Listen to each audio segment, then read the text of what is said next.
Aloha, y'all. It is Thursday, named after Thor, the 24th of April. It is a Jupiter ruled day, esoterically Thursday. The cards I've pulled, I'll show you really quick before I get into the astrology, which you should still pay attention to. We got the Queen of Cups, we got the Sun card, and we've got William Morris, which we'll talk about his artistic advice in a second.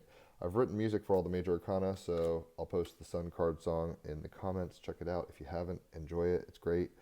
But the astrology is as follows. Sun, 4 degrees Taurus. Moon, 18 Pisces. Mercury, 7 Aries. Venus, 27 Pisces. Mars, 2 Leo. Jupiter, 20 Gemini. Saturn, 27 Pisces. That's exactly conjunct Venus. Uranus, 25 Taurus. Neptune, 0 Aries. That's conjunct Saturn and Venus situation. Pluto, 3 Aquarius, North Node 26 Pisces, conjunct Neptune, Saturn, and Venus. Black Moon Lilith 3 Scorpio, and Chiron 23 Aries. The major aspects of the moment: Mars is opposite Pluto. Pluto and Mars are both squaring the Sun. Jupiter is squaring Saturn, Venus, North Node, and the Moon. Uranus is trining Pluto. Mars is trining Mercury, Neptune, Saturn, Venus, North Node. That's pretty much it. So the cards are as follows. Queen of Cups, if you're a cup, you're a water sign. So any Cancers, Scorpios, or Pisces, that's y'all's suit. That we all have rich empathy and emotional creativity, intuition, right? So this is the watery part, the flowy, feminine part of the feelings, water, psychic visions, dreams. Open to sensuality, seeker of desires and potent pleasures, rich empathy, creativity, and understanding. On page 80, the Queen of Cups, I am a conduit for powerful love. Sensual, dynamic healer, intuitive, sexual, and otherworldly, the Queen of Cups demonstrates your gift of emotional intelligence, a rich empathy, creativity, and understanding. Creating this card was a truly joyful experience. This archetype resounded so richly in my mind, symbolizing the possibility of life brimming with a magical energy. That's David D'Angelis talking, the creator of this deck. He's been on my podcast a few times. Check it out. We have simply forgotten how to see and experience it being the creative flow. I wanted to bring out the animistic nature of this Queen card. Animism comes from the Latin word anima, meaning breath, spirit, or soul. This belief system holds that objects, places, and creatures possess a distinct spiritual essence. Visiting Richmond, my hometown, for the first time in a quarter century, basically, has a vibe, right? It has a spiritual presence and essence, different from others. This belief system holds that objects, places, and creatures possess a distinct spiritual essence. Even words can be infused with spirit. We see the old broken television in the card releasing a spirit into the waiting cup as an ibis woman reaches for it in reverence. This refers to the Egyptian belief where birds had a special magical power, flight, the possible source of our image of winged spirits and angels. The entire environment of this card is vibrantly alive and interactive. Sticks become tiny Alberto Giacometti beings, he's a sculptor, busying themselves around the queen. An idea replicated in children's stories such as Pinocchio, where the wooden puppet eventually turns into a fully fledged human boy. Movies like Indian in the Cupboard, or Steven Spielberg's AI is a modern take on Pinocchio, kind of do this archetype. Again and again, we see life, consciousness emanating from mere wood or metal, little glass girls and fairy tales, toys coming to life when adults leave the room, like Toy Story. In this context, we can fully accept the life in normally inanimate objects. Yet we forget that the chair we sit on is made of the same, quote, energy as us. Right? Saturn and Venus conjunct in Pisces, with the moon in Pisces, North Node in Pisces, we can really remember that like all is vibration, man. We're all one in some way in the hologram.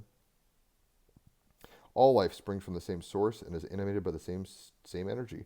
Animism is a theme which draws me throughout this tarot deck.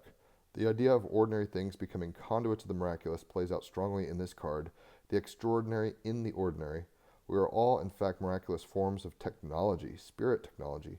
The fact that as yet science still has no idea of why we possess consciousness tells us that life is so much more mysterious than we can possibly imagine.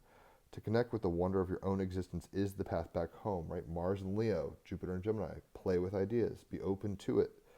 The magical mystery tour of life. The Queen of Cups is therefore concerned with matters of the heart. It signals acceptance and a rich empathy and understanding of the nature of things. To feel your inherent empathy with your fellow creatures, to be emotionally intelligent and fully expressed, unashamed of what your imagination is capable of conjuring.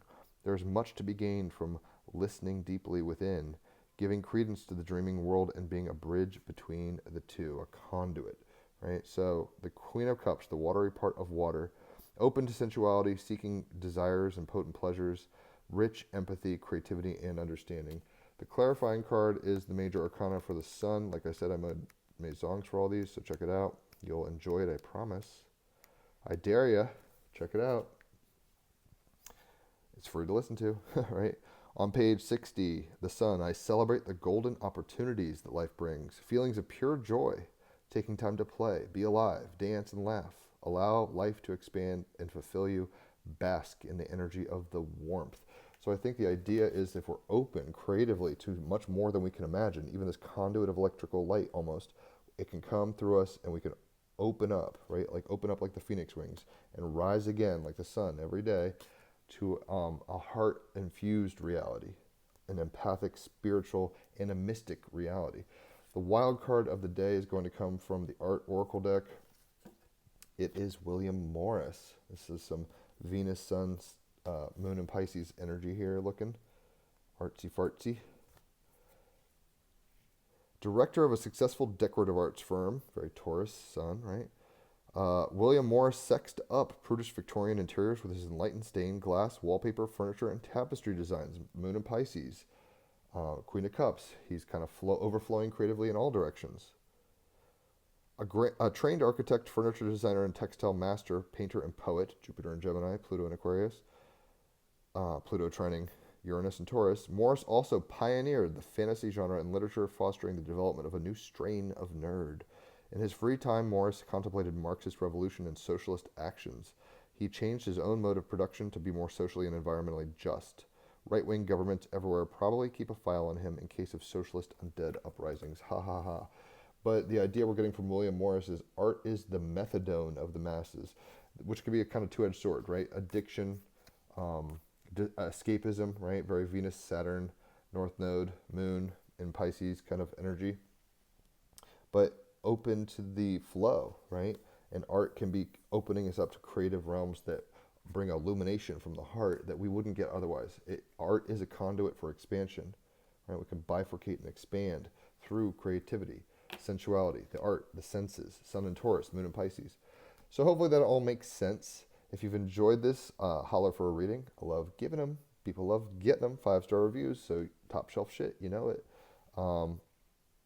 Astrology readings are 3 hours. Tarot and oracle cards are 1 hour. And yeah, if you haven't seen or heard, because it's visual, obviously too, the Team Rabbit Hole podcast, check it out. We just did episode 308 with Julia and what was his name? Johnny Enoch, and that was fun. We talked about all sorts of heady stuff. So if you don't know about Team Rabbit Hole, go down the rabbit hole and enjoy that show. So yeah, today just open yourself up to playful creativity, see where it takes you, laugh, play, be merry, and let art be your drug of choice and addiction, if and when possible. I hope you have a beautiful Thor's Day, and I'll catch y'all on the flip side. Adios.